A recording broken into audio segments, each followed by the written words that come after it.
Bom, pessoal, estamos aqui de volta agora para falar sobre a carência, entender o que é carência, quais são os períodos que cada benefício demanda para o cumprimento de carência, quando que a contagem do período de carência ocorre e também as hipóteses em que é dispensada o cumprimento dessa carência, né, pensando sempre na melhor proteção do trabalhador. Bora lá. A definição de carência está no artigo 24 da Lei 8.213 e diz que é o número mínimo de parcelas mensais que deve ser paga pelo segurado antes que ele tenha direito a um determinado benefício. Então, isso está diretamente relacionado à previsão do caput do 201, que diz que a Previdência Social ela tem que obedecer o equilíbrio financeiro atuarial. Então, o estabelecimento de uma carência visa evitar que o segurado ingresse tão somente para obter uma proteção momentânea e depois se desligue do sistema, ou para que ele não ingresse com aquela comorbidade já pré-existente. Por isso, essa exigência dos períodos de carência. Eu fiz uma pequena alteração na ordem dos incisos do artigo 25, colocando os prazos em ordem crescente, que eu acredito que fica mais fácil para vocês gravarem. Né? Então, só guardar a sequência 10, 12, 24, 180. 10, 12, 24, 180 são os prazos pedidos aí de carência pelo INSS. Né? Então, primeiro prazo, 10 meses, vai ser aplicado para o salário maternidade, só que não são para todos os tipos de segurado, é só para o segurado contribuinte individual, segurado especial e segurada facultativa. Depois a gente vai ver para o segurado empregado, empregado doméstico e trabalhador avulsa, a dispensa desse cumprimento de carência. Segundo prazo, 12 contribuições mensais, isso na situação de auxílio-doença e aposentadoria por invalidez. A gente vai ver aqui que a pessoa que começou a contribuir, por exemplo, há 7 meses e infelizmente acabou desenvolvendo um câncer que não tem relação com o trabalho, enfim, foi um negócio espontâneo do organismo. Esse auxílio-doença poderia ser indeferido porque ele não conseguiu juntar 12 meses de contribuição, então não houve o cumprimento da carência. São situações tristes que a gente vai ver e que, enfim, a solução tem que ser encontrada dentro do próprio ordenamento jurídico. Terceiro prazo, 24 meses de contribuição para o auxílio reclusão. Essa também é uma novidade trazida pela Lei 13.846 de 2019. Antigamente não existia uma carência. Né? O segurado que estivesse contribuindo, tá, pagou o primeiro mês de contribuição dele e acontecesse de ser submetido ao cárcere, a sua família teria ali o direito ao auxílio reclusão desde que fosse considerado um segurado de baixa renda. Aqui ficou então necessária o cumprimento de uma carência de 24 meses, ou seja, a pessoa que estiver trabalhando há pelo menos 2 anos, aí sim ela poderá ser presa e a família receber o auxílio reclusão. E o último prazo aqui, 180 meses, isso vai valer para aposentadorias em geral, né, aposentadoria por idade, tempo de contribuição e aposentadoria especial. Mas um alerta importante aqui, a emenda constitucional 103 elevou essa carência para os homens de 180 para 240 contribuições. Então passa de 15 anos, isso aqui representa, deixa eu colocar aqui, 15 anos, e aqui seriam 20 anos para os homens que ingressassem agora no regime geral de previdência social. Só um ponto que eu esqueci de comentar aqui com relação à carência do salário maternidade. se ocorrer a antecipação do parto, é possível também diminuir esse período de carência. Então,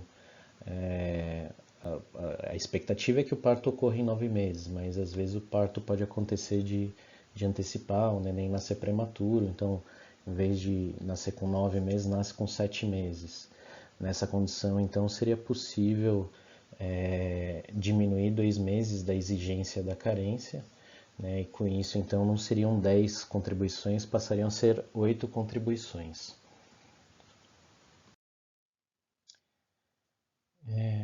A regra geral é o cumprimento da carência, exatamente para mantermos saudável o equilíbrio financeiro atuarial da Previdência. A carência faz parte da estrutura do seguro, mas às vezes as situações demandam uma maior atenção e, consequentemente, acaba-se se dispensando esse período de cumprimento da carência dada a emergência da situação. Então vamos ver aqui quais são as hipóteses de descumprimento, aliás, de dispensa do cumprimento da carência. Elas estão elencadas no artigo 26 da Lei 8.213. A primeira hipótese de dispensa para o cumprimento da carência é a concessão da pensão por morte, salário família e auxílio acidente. Então, a pensão por morte acontece quando o segurado falece e aí os seus dependentes vão pleitear a pensão por morte. Não haverá exigência da carência, então se o segurado estava afiliado há 1 mês, pagou 1, 2 contribuições, mesmo assim a família terá direito a essa proteção. A duração do benefício vai ser diferente, depois a gente vai ver na aula específica em que formos tratar da pensão por morte, mas haverá essa prestação por parte do INSS. O salário família é a mesma coisa. O indivíduo se filiou ao regime geral, nasceu a criança, faz 5 meses, 3 meses, 1 mês que ele está afiliado ao regime geral, haverá o direito ao salário família se for considerado um segurado de baixa renda.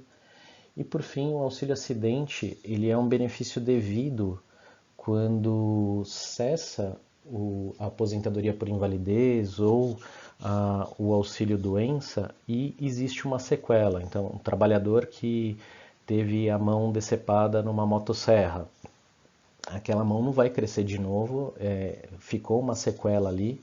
Então, depois dele fazer o tratamento, se recuperar, conseguiu ser readaptado para o exercício do trabalho, mesmo sem a mão, aí então, por conta daquela perda da mão, ele passa a ter direito ao auxílio acidente. Então, para essas 3 hipóteses aqui, não será pedida o cumprimento da carência. O inciso 2 trata do auxílio-doença e da aposentadoria por invalidez nos casos de acidente de qualquer natureza. Então pode ser um acidente doméstico, um acidente na rua, um acidente do trabalho, enfim, tanto faz qual foi a natureza desse acidente. Ou então nas situações de doença ocupacional, né, a doença profissional e a doença do trabalho. Ou então, se o trabalhador for acometido por alguma doença considerada estigmatizante, né, numa lista a ser definida pelo Ministério da Saúde e da Previdência Social. Aqui vale a pena mencionar que essa lista ela não existe, enfim, ela deveria ser editada, mas ainda não foi. Então, o próprio legislador trouxe a solução quando ele traz a previsão do artigo 151, que a gente vai ver agora. Diz lá o artigo 151 que até aquela lista ser elaborada, as seguintes doenças serão consideradas como estigmatizantes para a dispensa da carência: tuberculose ativa, hanseníase, alienação mental, esclerose múltipla, hepatopatia grave, neoplasia maligna, cegueira, paralisia irreversível e incapacitante, cardiopatia grave, doença de Parkinson, espondiloartrose anquilosante, nefropatia grave, estado avançado de doença de Paget, síndrome de deficiência imunológica adquirida ou contaminação por radiação com base em conclusão de medicina especializada. A ocorrência de qualquer uma dessas doenças aqui geraria a dispensa do cumprimento do período de carência, tanto do auxílio-doença quanto do salário da aposentadoria por invalidez. No inciso 3, a gente tem a previsão de dispensa de carência para os benefícios concedidos na forma do inciso 1 do artigo 39 aos segurados especiais.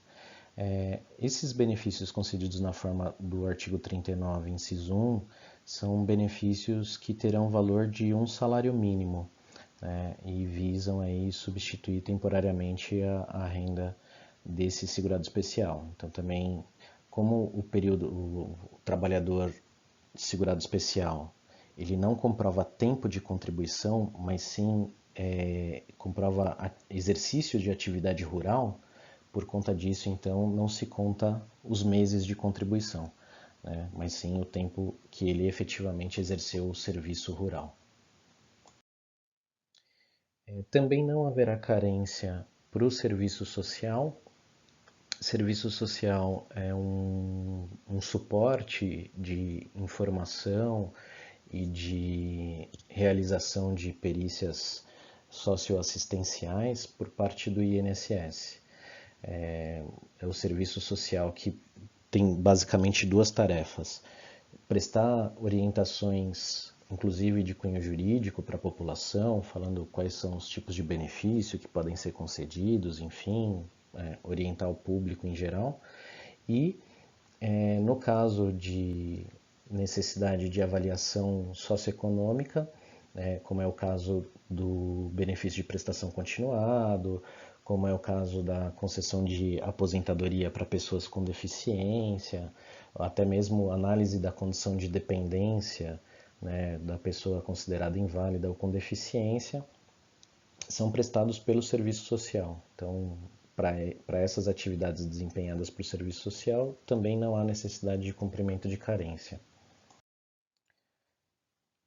Tal qual o serviço social, que é uma modalidade de serviço prestada pela Previdência, a reabilitação profissional também é uma modalidade de serviço prestada ao segurado que, uma vez ali consolidada uma sequela que diminuiu a capacidade para o trabalho, mas que ele tenha a possibilidade de ser readequado ou treinado para uma nova função, então ele seria submetido ao processo de reabilitação profissional.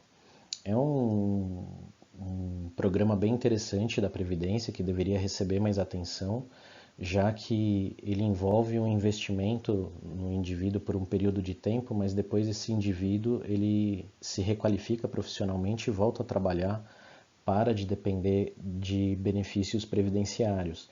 Então, valeria muito mais a pena para o INSS investir em reabilitação profissional, por exemplo, do que em aposentadoria por invalidez, aumentando aí a oportunidade de que as pessoas pudessem se requalificar profissionalmente.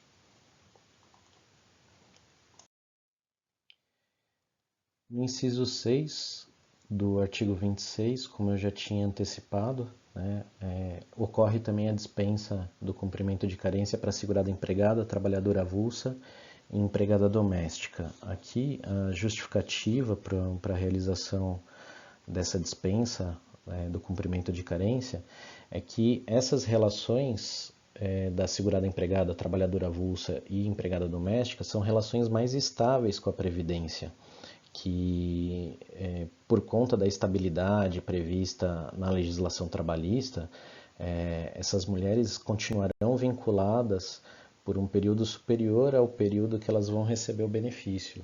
Então, por conta disso, ocorre a dispensa da carência, nesse caso, para essas categorias de segurados. Bom, o segurado, então, ele precisa somar esse período de carência, 10, 12, 24 ou 180, e agora 240 para o caso dos homens que ingressarem após a emenda 103. E quando que começa esse contagem de período de carência? Também, mais uma vez, a gente vai ter uma segregação aqui. né? Para o segurado empregado doméstico e trabalhador avulso, a partir do momento que ele foi contratado, já automaticamente ele é filiado ao regime geral e, consequentemente, a data de início é a data da contratação, né? Já se presume ali que aquele é o momento em que começa a proteção previdenciária, porque o recolhimento fica a cargo do empregador. Agora, para o contribuinte individual, segurado especial e segurado facultativo, não existe essa possibilidade de substituição tributária, né? Eles mesmos é que vão efetuar o recolhimento, por isso é que o período de carência ele só se computa a partir da data do efetivo pagamento da primeira parcela sem atraso, e as contribuições recolhidas com atraso não serão computadas para fim de carência. Então, não adianta ele contribuir 6 meses, atrasa uma parcela, aí contribui mais 4 meses, quer pagar mais uma para fechar os 12 meses e computar essa parcela atrasada para fins de carência, a legislação não autoriza. Então, o último ponto que eu queria trazer aqui para vocês, esse último slide, fala sobre a perda da qualidade de segurado e a sua influência sobre a carência. Foram várias as alterações legislativas recentes, desde 2017 até agora em 2019, né? Mudanças aqui sobre o que aconteceria com o cumprimento da carência ou não. A gente vê aqui que ao longo do tempo, num primeiro momento era 1/3 da carência que precisava ser completo, que precisava ser atendido. Então, o segurado perdeu a sua qualidade de segurado, deixou passar todo o período de graça, quando ele volta não teria que cumprir tudo, ele só cumpriria 1/3 da carência porque ele já tinha tido um vínculo anterior com a Previdência Social.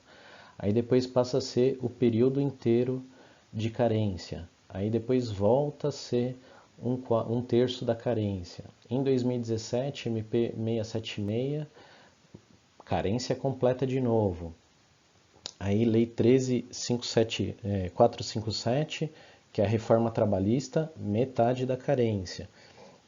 MP 871 traz de novo a carência integral.